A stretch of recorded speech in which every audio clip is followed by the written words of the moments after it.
Our next speaker this morning is Ms. Janice Edwards. Janice is a board-certified genetic counselor and clinical professor in the Department of Obstetrics and Gynecology at the University of South Carolina School of Medicine. In 1985, she led the development of the first genetic counseling training program in the Southeast at USC School of Medicine and has directed that program for the last 34 years. She's also founder of the Transnational Alliance for Genetic Counseling that started in 2006. So Janice will share her thoughts on the field of genetic counseling, change, and impact. Same as what's in your agenda. How about that? There you go, Janice. Well, when Roger tells you what to do, you do it.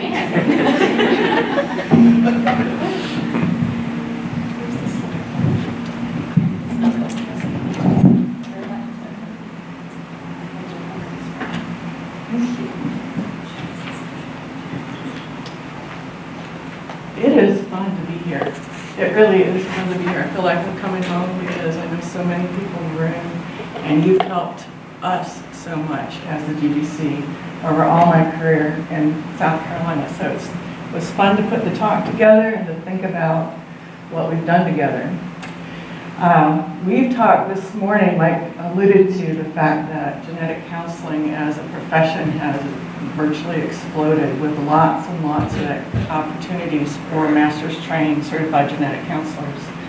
And you can't go very far over the last few years without coming across articles that explain that. Even the business community has now adopted a monthly column written by a certified genetic counselor meant to provide education and relay some of the impact of genomics and genetics to the business community. We just got back from Salt Lake City last week for the 40th anniversary of the National Society of Genetic Counselors. And this is Diana, our senior student, looking for a job. This job board now has 3 or 4 sides to it and just totally covered with opportunities. And amazingly, we were listed as the #1 job in Comcast last year. We're in the top 10 this year in terms of quality of work, potential for the future, etc., such that the U.S. Department of Labor and Statistics keeps reporting us out as a growth projection over the next decade at something like 27%. It hasn't changed much in the last few years, where most occupations are average 7% growth. So that is impactful when you think about that. How did we ever get there? It's amazing to imagine it, having lived this experience. I don't know exactly how we got there. So I wanted to do a little bit of retrospective and talk about not just us, South Carolina, but us, the U.S., and us, the profession throughout the world, and worry a little bit about that supply and demand issue that we certainly have. But specifically, we need to think about our impact, both as a training partner for the state, for the Southeast, and think about where we're going. Perhaps with changing paradigms, we're hearing about changing paradigms in clinical services. We're also going to need to change paradigms in education of genetic counselors as well, I believe. This is from a recent article out of the American Journal of Medical Genetics that gives a thumbnail sketch of the historical development of the profession of genetic counseling. And I'm not going to read this to you, I just want to highlight a couple things. One is the actual conception of what is a genetic counselor at a master's level was conceptualized in the late 60s. And Sarah Lawrence College obviously stepped out and created that. Interestingly, we heard from the original president of the NSGC last week talking about the concept of a genetic counselor being a middle-aged woman who's finished having her children, who might want to get involved part-time working and would understand what families need. Contrast the 6 or so middle-aged women that graduated in 1971 to who's coming out of practice and graduating today is wholly different, as you well know. But I think it's just interesting, those concepts. The other thing that's interesting is this is the time I came in '79. I was started Sarah Lawrence. It was one of 3 programs at the time, and that's important with where I'm going. The other thing that's important about it is I landed in Columbia in '81 as one of the first counselors in the state, and came because there was opportunity to grow, and came because I could see the collaboration among the genetic centers in the states that exist today. And as a matter of fact, I'll report that I really took a leap because I came on a grant that Roger and Bob Young and Sashi Pai went and got the National Genetics Disease Act money to build statewide systems. And for $16,000, I moved from New York City to Columbia, South Carolina to get to work. The next decade created a lot of development among the profession, including establishing our own journal, which is really now an international journal, as well as starting to see training outside of the U.S., but also evolution of the practice, including multiple specialties within genetic counseling. It went far beyond what it was originally conceived as. Another little anecdote I wanted to share with you. I saw on Roger's timeline, SURGE was formed, the Southeastern Regional Genetics Group, in 1983. And I was at that first meeting. And I remember being in the back of the auditorium, huge number of geneticists in the room, and from the podium, the president talking about genetic counselors, and that we didn't need any more white glove genetic counselors moving down from the Northeast. And I was only 24. Didn't know what I had gotten myself into. But also come back to that to say SURGE was the group that got behind us as a grant organization, special projects of regional and national significance, to get our training program going, along with the support of the DDC and others. We've had licensure for genetic counseling for almost 20 years, started in California and Utah, and I'm always proud to say one of our graduates started the effort and issued the first license in the state of Utah. But you also saw establishment of other national efforts that further define the profession, including a scope of practice that stands alone as unique. We know that we are not physicians. We know that we have a body of work that complements what our physician geneticists and our non-geneticist physicians are accomplishing, and we have a defined scope of practice. We've further established genetic counseling education and connected those individuals in other countries that are developing and have developed education along our U.S. model. And of course, we've further evolved all the regulation of genetic counseling to be inclusive of separate accrediting bodies, separate board certification bodies, all of which helps us evolve further. I'll note that 2021 will be the 50th anniversary of the profession of genetic counseling. So that's coming up soon. I think this one didn't come through. There was a slide there that showed just in the last month or so, the American Board of Genetic Counseling has reported they reached a monumental number. There are 5,000 certified genetic counselors now in the U.S. And I wanted you to also understand that it goes well beyond the U.S. and Canada. We do have training programs throughout Europe, Africa, only in South Africa, but 2 programs there. Australia has 2 programs, and Japan has 10 or 12 programs, all of which you could say have evolved from the 2000s forward. So if you look at number of counselors per million persons, I want you to ask me a question about Cuba. But I'll tell you the answer without your question. I think they're fascinating because they have a different paradigm from us. They take the master's training that we're all familiar with, but they have applied it to family practice physicians.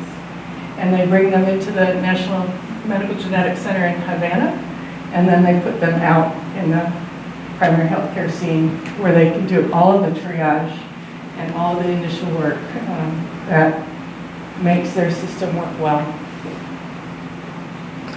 Yes, we were founded in '85. We went to Surge and got some startup money. It definitely was a collaboration among all of the geneticists in the Southeast, but particularly in South Carolina, who agreed to step along with us and make it happen.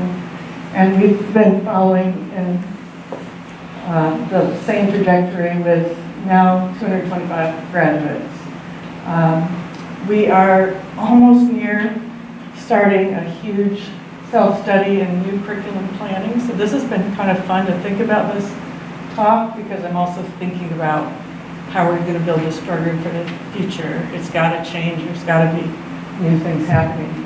Most of you are familiar with the training of genetic counselors. I'm not going to go through this exhaustively. I'm just going to flip through a few slides, but all programs are similar in that they're usually 21 months.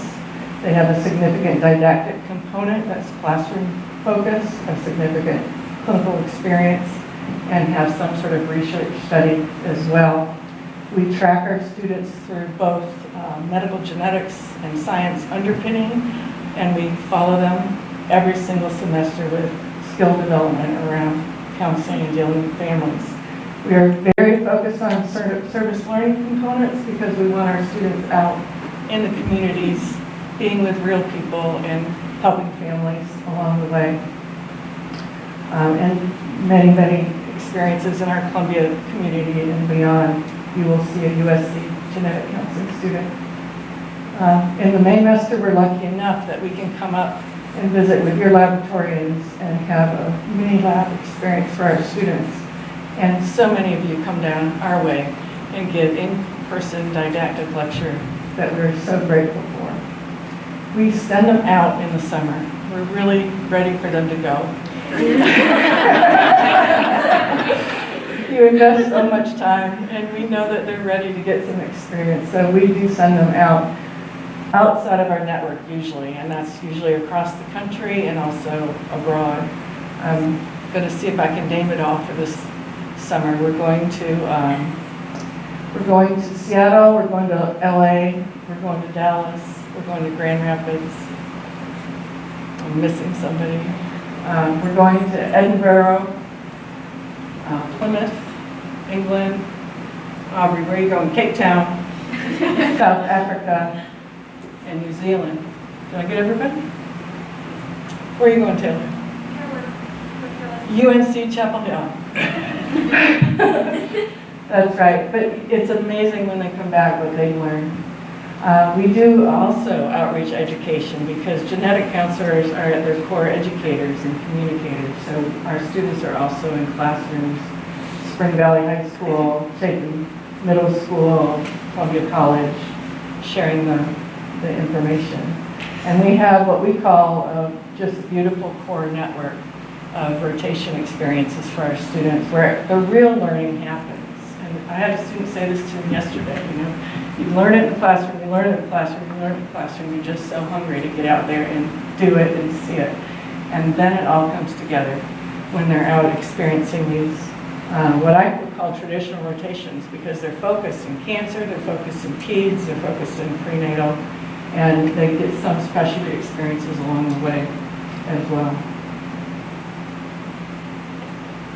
And then they start to graduate. An interesting addition to our program is our students are in their senior year in an online course with 500 health professional students all across the USC campus, working towards how do you work together as collaborative health professional teams and how do you make a difference for how we're going to do this in the future. So we're hopefully forward thinking. Our research really focuses on genetic counseling and how to improve it for families and individuals. You do the science, you put forward the clinical diagnoses, the laboratory work, and we're trying to put forward the counseling aspects of the work that we share. We also take advantage of all educational opportunities like this Conclave, which is part of our curriculum, and on-campus activities like the CASKI and the Townsend Lecture, or any grand rounds that are appropriate. As I mentioned, we just got back from the NSGC in Salt Lake. I want to invite you all to a special lecture in February. If you want to come to Columbia on Thursday night, the 27th, we'll have an oyster roast.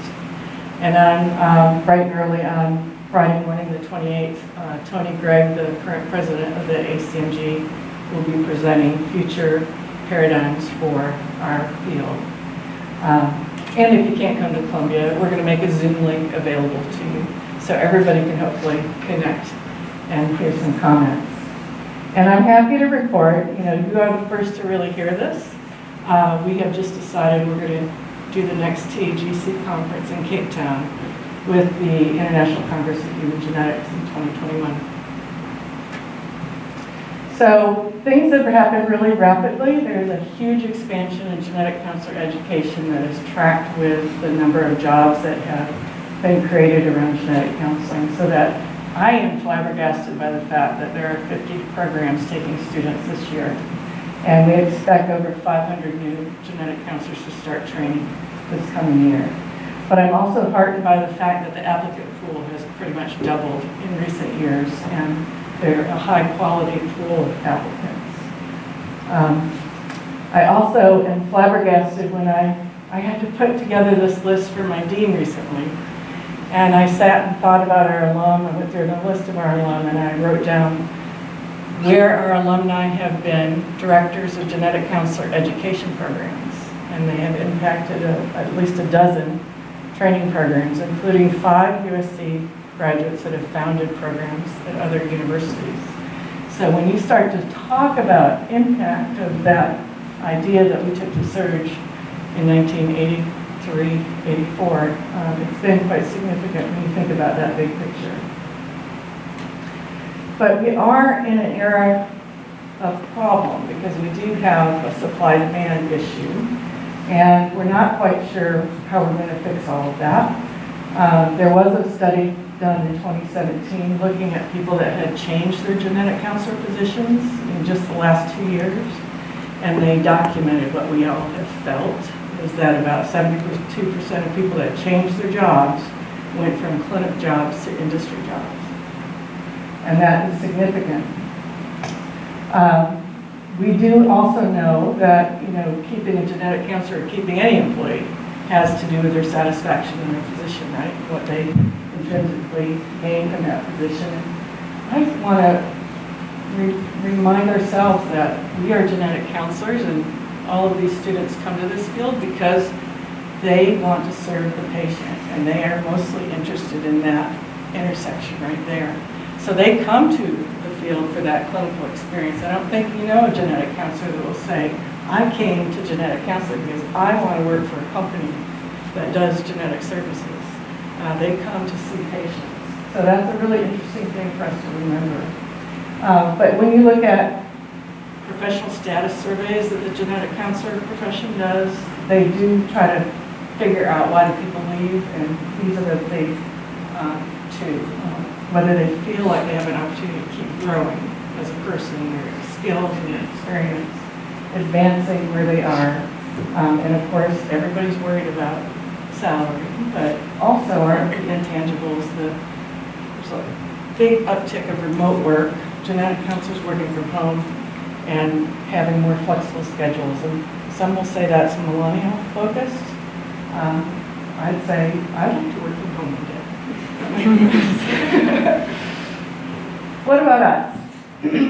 I just sat down and looked at who's in the state, thinking about who they are, where they are, and I count about 50. And about half of them are in what you and I would call traditional clinical genetic positions. Patient forward, working with a geneticist or others to take care of patients. And where are the other ones? They're working in major national laboratories, what I would call commercial labs or industry-focused laboratories, but they're also working in other companies, many times remote. And I want to add one on here, driving up here, realizing I forgot, utilization management. And I'll give you a South Carolina example of genetic counselors and utilization management. We have a company in Bluffton called Everport. And one of our graduates started the genetic testing utilization management review process. She told me the other day she's hired 37 genetic counselors in the last 7 years. And what she's doing, or what they're doing, is they're hired by insurance companies, their company is, to review your test order, to review a physician's test order for pre-authorization, and to align it with practice, guideline, etc., making sure that appropriate policy is written and tests are used appropriately per the insurance company's point of view. So this is a very significant shift now that I stop and look at this in terms of where our South Carolina genetic counselors working. We have other issues that are problems, and I wanted to bring this to your attention because none of this is rah, rah, rah. This is where we are, and here are some of our issues. One of the biggest issues we see right now is that we do not have the kind of representation in the genetic counseling profession that represents the general population and the people that we serve. And unfortunately, it stays primarily female and primarily Caucasian. And we have a difference that we have to go after. The numbers I've given you here are not practicing genetic counselors, but this is the applicant pool from 2019. Who applied in 2019 if we want to just try to pick apart demographics and backgrounds to the best of our ability. And when you compare that to general population, we know that we're straight off. So we've got to make some changes, and I think the NSGC is ready to make some big changes. I think all of these, going off on what Lita just said to us, all of us have a responsibility in recruitment. Every time you meet a young person that's interested in the STEM fields and you're talking to them about genetics, those kind of personal touches are how people get involved in medical genetics, and thinking about diverse backgrounds and pulling those individuals into the field to better represent our patients would be a beautiful thing that each of us could take responsibility for. But I think programs have to develop ways to get diverse candidates. Money is probably what it is. And I would speak for all my students to say, there is no money to train as a genetic counselor. So they're putting out a lot of loans after probably already doing that for undergrad. There are no national training grants, there are no scholarships unless a program has developed that internally from a benefactor that might help them. My number one goal for the next 1 year is that we will have a diversity-focused scholarship for the genetic counseling program at USC. The other things we have to think about in terms of problems is, Mike called it innovation, or modernization, I call it innovation. But everything we've done in historical sense has been very time-intensive, mostly focused on tertiary care, where patients are coming into an office and interfacing face-to-face. And yes, telemedicine is it. My goal is on the smartphone through our EHR, that we will reach people in a different way. But we've also implemented some group counseling, trying to look at the differences in quality of group counseling, satisfaction of patients. I think we might get to a place where we need to do more education on the front end to our primary care referring physicians so that they're doing consent processes and doing the test, and we're there for the post-test explanation, etc. The other thing we might want to start working on, everybody, is ways to use the EHR and create different tools that provide some of the education related to genetic counseling, like decision support tools around what kind of prenatal screen or diagnosis might you like.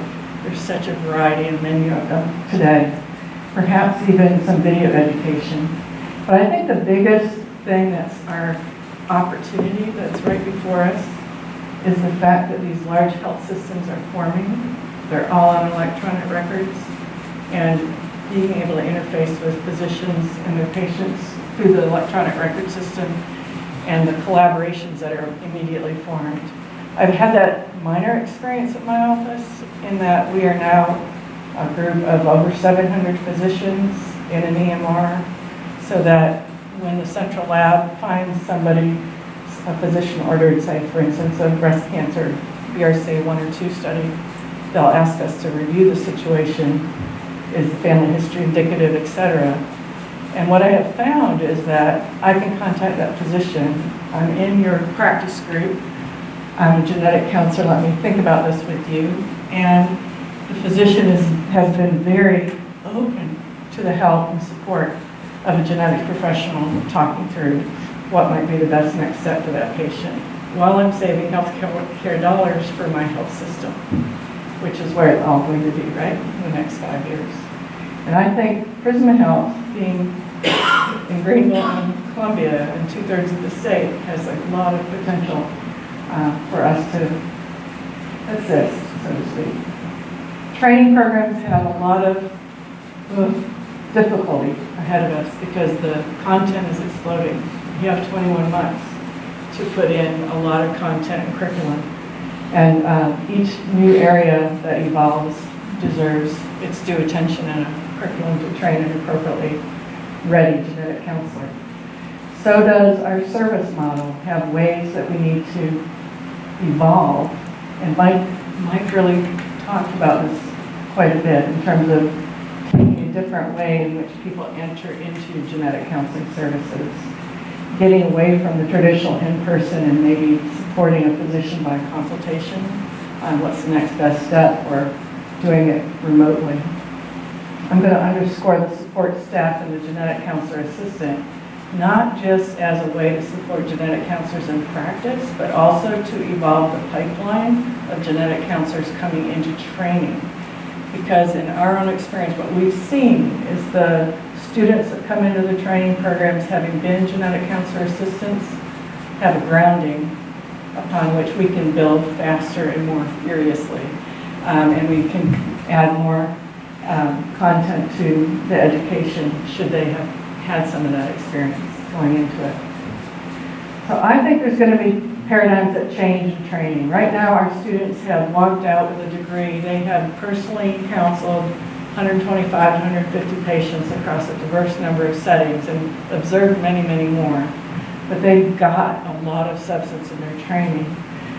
With all the programs that are out there, there's worry about competition for rotation sites, and there's discussions about maybe taking away some of the real patients and plugging in standardized patients.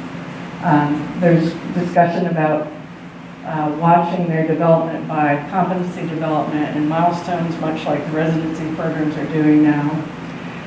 We know we are putting people out into the field that are working in multiple settings beyond traditional clinic. Well, what do we need to do in the 2-year program to prepare somebody to work in industry and laboratory in a public health setting, for instance? Is there something more that we need to do? So there's a lot to be discussed and thought about for the future of genetic counselor education. We also are evolving as a profession, so there's models that are being evolved both in education and also in practice. And I just name a few here. There's a model that's being evolved about developing psychosocial skills for counselors, and it's one that we will probably implement in the next couple of years.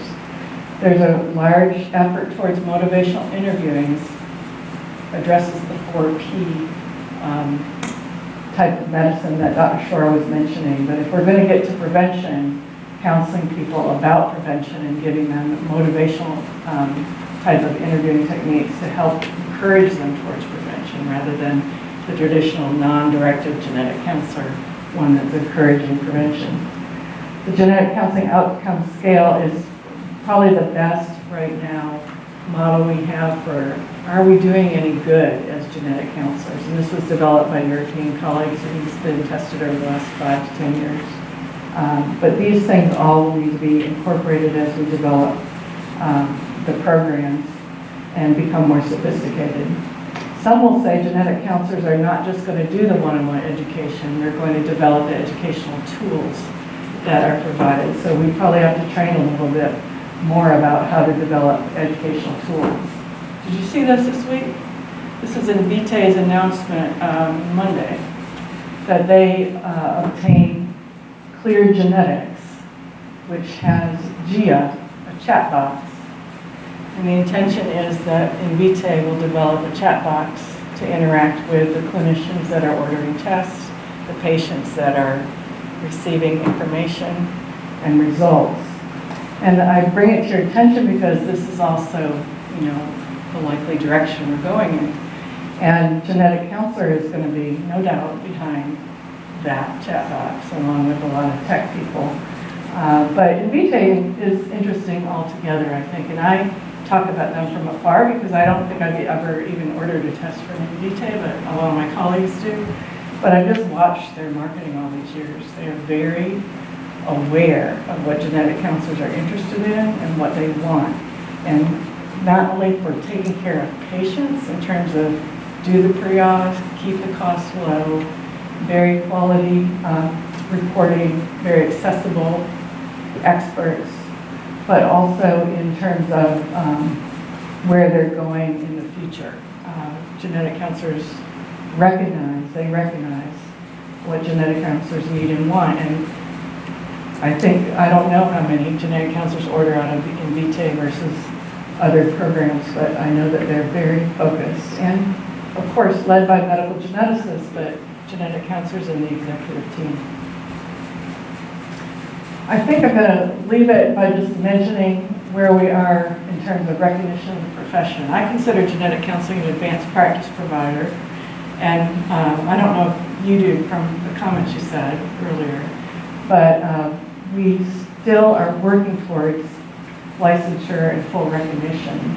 I mentioned 20 years ago was the first license in Utah, California, and today there's 30 states with license for genetic counseling, which allows them to be regulated within the state, documented that they are present in delivering services. And importantly, insurance companies want to know that a provider is a licensed and regulated profession. Federally, there's an Access to Genetic Counselor Services bill that was introduced in June with the intention of asking or achieving Medicare and Medicaid recognition for genetic counselors as a standalone health profession. Standalone doesn't mean separate from or working independently from physicians. It doesn't mean separating geneticists from genetic counselors. It means recognizing the advanced practice of a genetic counselor and the impact that they can have in the health systems alongside the physicians they work with.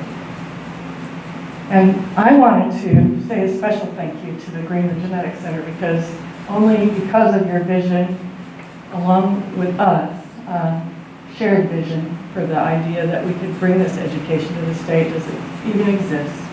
And I've had every one of you from the beginning of the program to today never turn me down if we needed an educational effort on behalf of genetic counselors. So I really want to say thank you to everybody here for the commitment on building the program. And this is a little bit surprise, but I was going to thank especially David Everman, who's been our medical director for several years now. I can't decide when it was, David. Come on up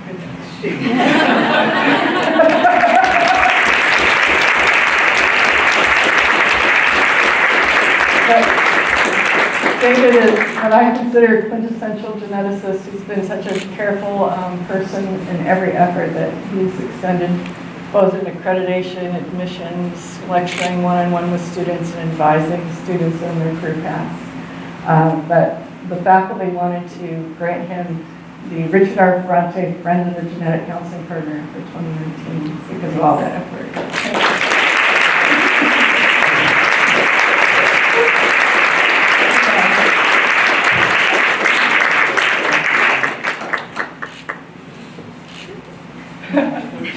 Thank you. And I think that's it. It's just a great big thank you to everybody here. Thank you for the chance to talk about it. It is near and dear to my heart, so I'm happy to answer questions and I'm happy to debate the future over lunch. And